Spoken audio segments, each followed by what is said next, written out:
Guan, all the way to from Singapore, Yeah. bbdo Singapore. You are like here, like Las Vegas, Yep. London International Awards. Is it your first year? No, not the first time judging, but the first year doing jury president.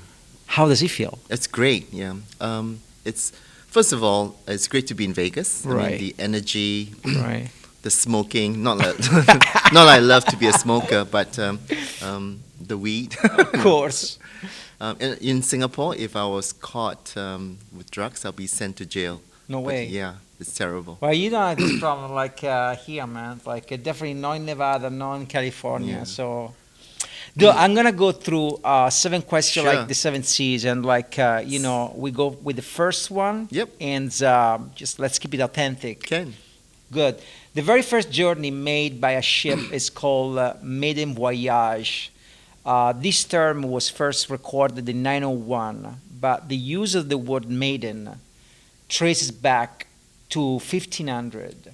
This shows how important it is to define the very first time you cross the ocean and the numerous indelible lessons that one can learn from it.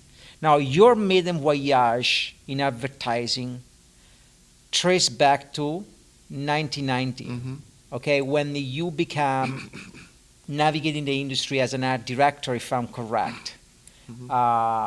Crescent Craig. What's the most important lesson you learned back then as a young art director? Okay. Maybe I'd like to trace it back even further, if you don't mind. Of course. Yeah. So I was born I was born into a family of doctors. Yeah. My mom was a doctor. She's a GP. My brother is a doctor. My father is actually one of the most famous doctors in Southeast Asia.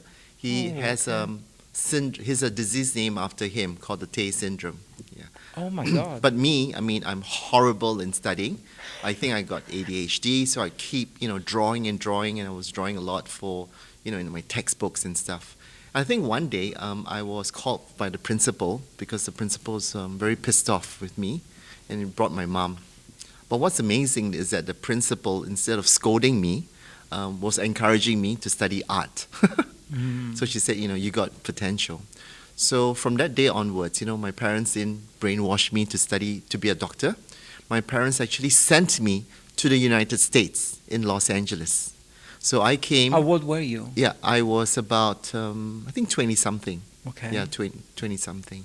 And in the United States, I was studying in the Art Center College of Design in Pasadena. Oh, yeah. So I think the biggest lesson is that, when you have a passion, right, you need to keep believing in yourself and really pushing hard. So in Art Center, when I was studying, especially for, to be honest, in the 80s, as an Asian person, people will come up to me and say, hey, do you speak English? Is Singapore in China? All those, it's a bit, sometimes being very, they're not informative.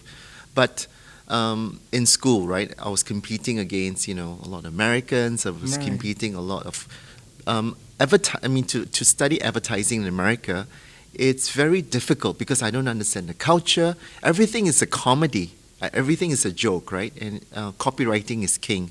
I'm an art director, so I can't really write copy. So it was a struggle. But during my last year of my semester, there was a Los Angeles Creative Club competition, which I entered. And so on that night, I saw all my, classmates winning gold, silver, bronze, and I didn't see my name everywhere. But towards the end, when they announced a few pieces, my name was mentioned, and I got the best of show. Oh, that's awesome, man. And how I got the job in Crescent Craig was that Jean Craig was the judge, and she got me in as a junior art director. So that's how I got my job in Crescent Craig. That's a maiden voyage before the maiden voyage. Yes, correct. That's so fascinating. So Jean Craig, people might not know, in the old days, Sunkist had this great tagline: "You have our word on it." It's stamped on the orange, and she created the line. That's interesting. Yeah. So Crescent Craig is my first official job. It's such a fantastic job working outside of Singapore because I had a huge office overlooking the swimming pool because it's a condo, and it's in Santa Monica. So every time you get to go to the beach too. But besides that, I had a lot of mentors. So Shai Day, Cameron Day is the son of Shai Day. So I worked with Cameron Day very, very well. So there's Gene Craig, there's David Cameron Ewan. Day is so interesting Yeah, to mention Cameron. this because Cameron Day is a good. It became a good person I talked to. Oh, nice. I think we just connected on LinkedIn, and he's the son of Yes, Shai Day. And he's coming out with a book. Yeah, he's coming out with a yeah. book. He sent me the book, and he Yeah. asked me to. I read the book, and I wrote his Fantastic. third book. Like I wrote a nice quotes. Yeah.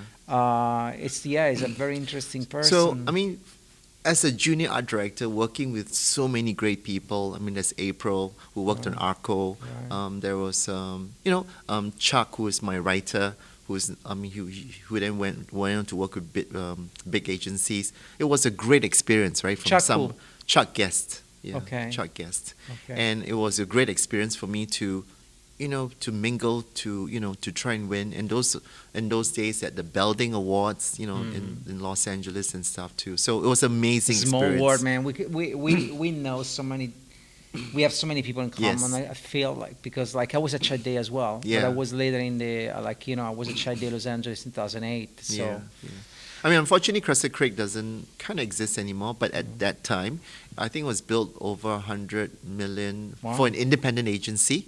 So we were working for Clothes Time, Arco, Albertson Supermarket. Albertson. Yeah, it was So it was you- great. So we won many accounts wow. that time. Second question: the first 3 months of 2023 saw a 34% increase in pirate attacks. Now, most people think of piracy as something that belongs in the 17th or the 18th century, but as a matter of fact, pirates are a real threat to ships to this day, and piracy is actually on the rise. Now, bridging this to the advertising industry, what do you reckon is a real threat when navigating the waters of this business in 2023? What's the equivalent Yeah. of piracy? So as you know, I mean, we as creative live and breathe on great creative ideas. Okay. Yeah, and I think creativity, as we know, is always adding that human touch, right? It's always having work to be relevant and real. I think the threat of technology, the threat of AI, the threat Right. of all these other tools is probably making creativity not as good as Right. it was before. So I mean, there's artificial intelligence, but I think we need to use more of our human intelligence. Right. Yeah, because number one, it's free; you don't have to pay a subscription. Of course. And number two, I think when you use human intelligence, right, there is a lot of data stored in your mind that is emotional, and we tell a lot more personal stories when we do our craft. There is a lack of empathy in the Yes. American market. Is there a Yes. lack of empathy in Singapore?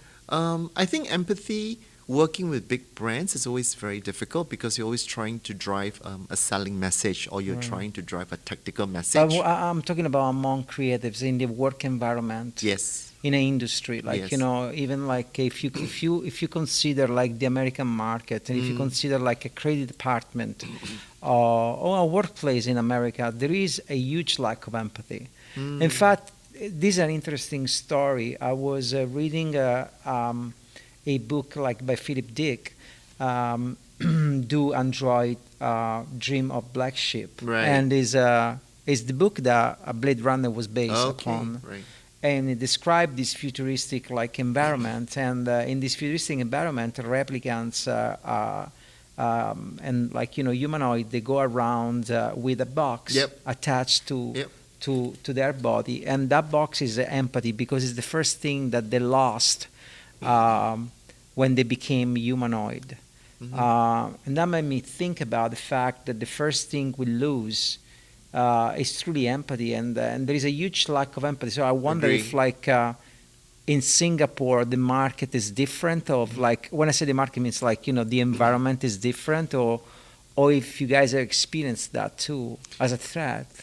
Yeah, I mean, I feel whether anywhere around the world, I think empathy is always a threat because it's always difficult to, I mean, especially for, clients or business, I think sometimes using emotion to sell stuff is not exactly maybe what they want to, what they want to focus on.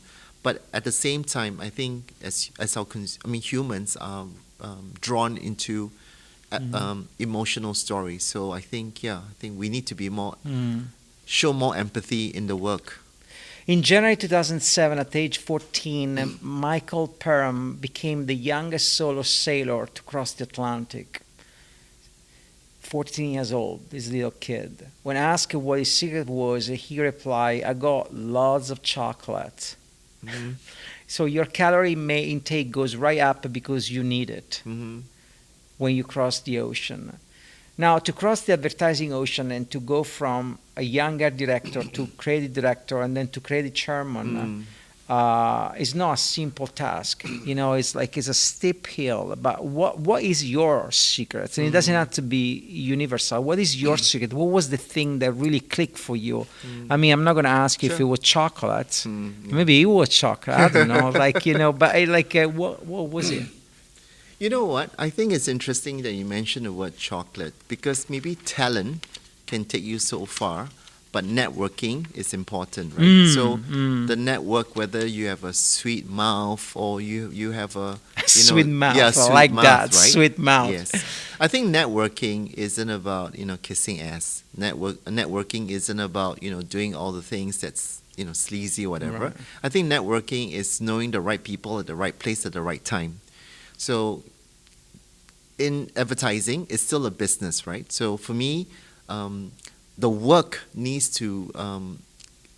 the work that you do needs to amplify so that people can, search for you. I think doing social media, especially creating a personal social brand, is very important, which is lacking with a lot of young people. So when you create a personal brand, whether it's LinkedIn or whether it's in, Facebook or Instagram, somehow you are reflecting your creativity, and people need to buy into you. And I feel that creative people maybe are stuck into the work, but they're not entrepreneurs. So we, as myself, I try to think like an entrepreneur. I try to network, and I try to be able to reach out, and also not just doing work for money, is doing work that is good. Yeah, for example, a community service, right? Or you're giving generous time for the young talent. You have to do many things so that people buy you as a person, not just your creativity. I think networking is a great example, and you're totally right on that. I think if you wanna, there was a quote that I read somewhere, and it was by Marlon Brando actually, and he described the way he grew up as an actor, and he was saying talent really gets you to a certain kind of point, but then you had to have the strength to put yourself out there more to it, to put yourself in certain kind of position in this universe where you're at the right time at the right place, and almost like placing yourself as if you were an object,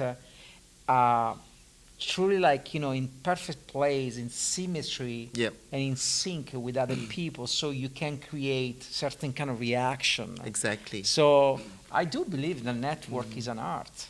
And when done with focus and energy, because it takes a lot of energy, it can carry loads of benefit. I think people mistake network as something that you're using people.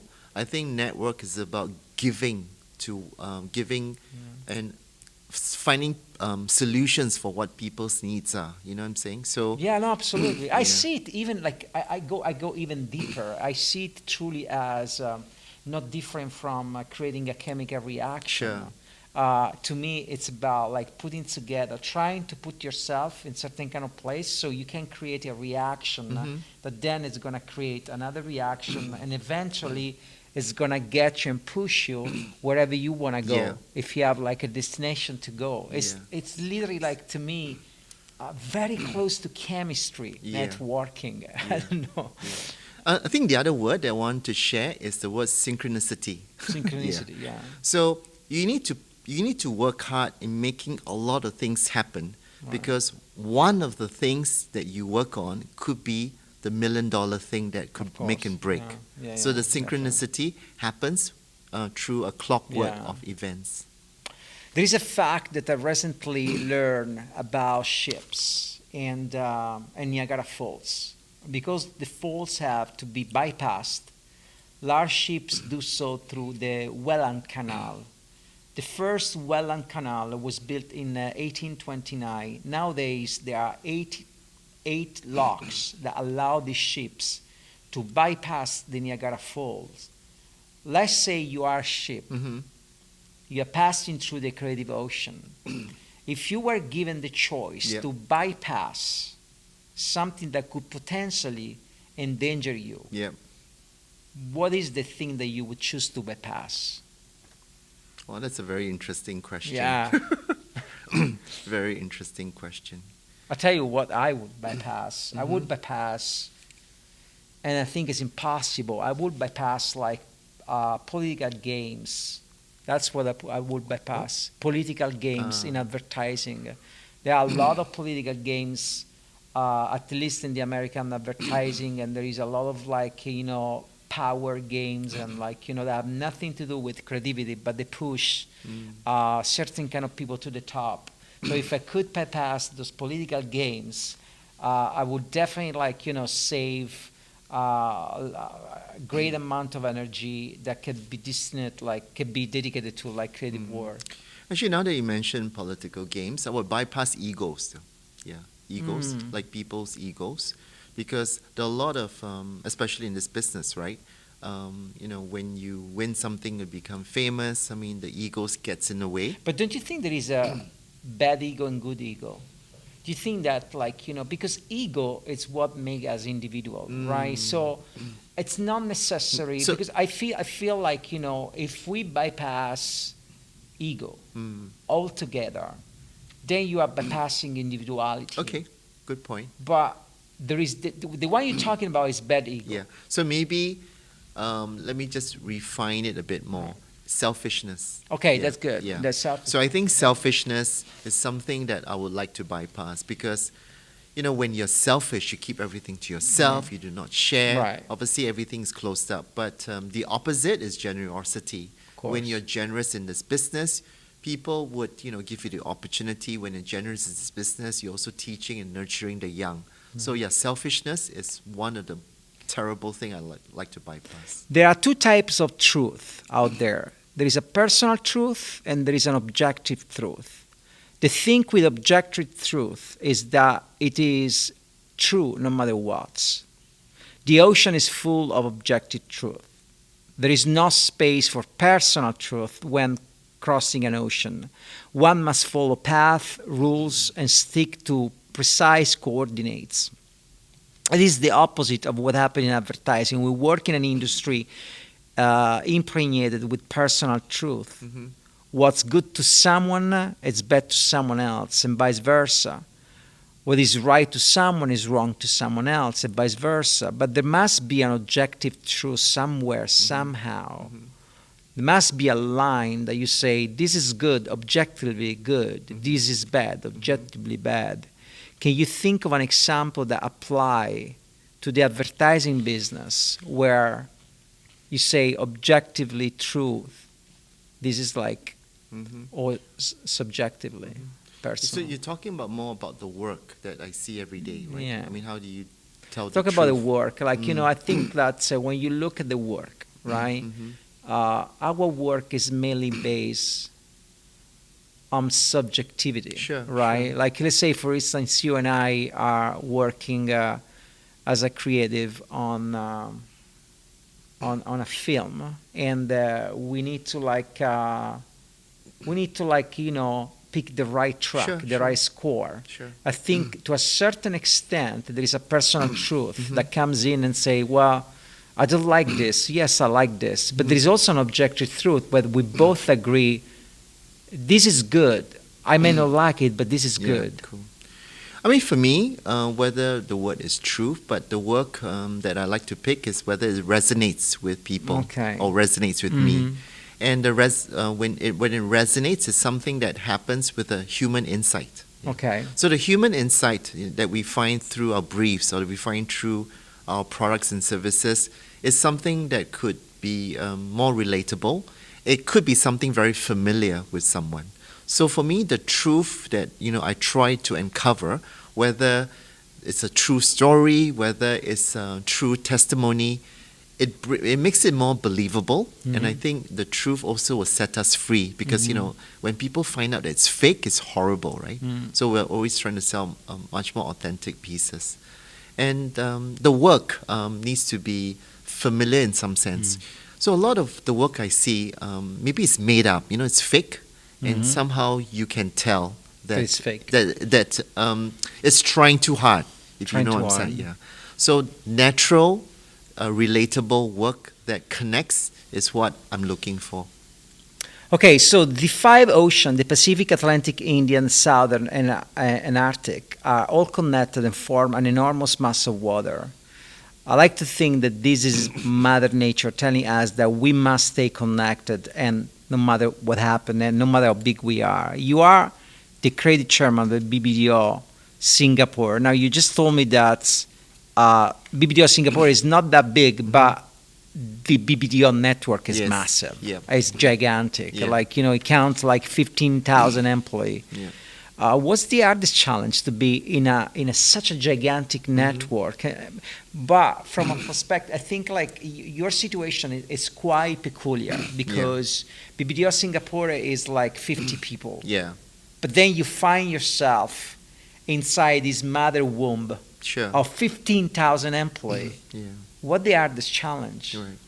Well, I think the scale of the network allows me to tap into the learnings, Right. insight, and possibly a lot of research. For example, in the Asia Pacific network, I mean, we have Josie Paul, we have David Guerrero, we have tons and tons of great creative people that we meet every week as a creative council. Okay. Then David Lubas and the rest of the team have a global creative council too, where we get feedback from the Right. work we deliver and also helps to prepare ourselves for Right. Cannes and award shows. But most importantly is the learning from different officers that we can use in terms of the information. But what's interesting in Singapore is that since we are slightly smaller, it's more intimate, and I feel that it's more creative. There's less political hierarchy. There's less politics. less Again. politics. I work with my CEO Melvin really, really well. Our clients trust us. So having a much more intimate agency with the collaboration that we have, Right. it's a very good balance, I must say. From the small to the big. That's good. Yeah.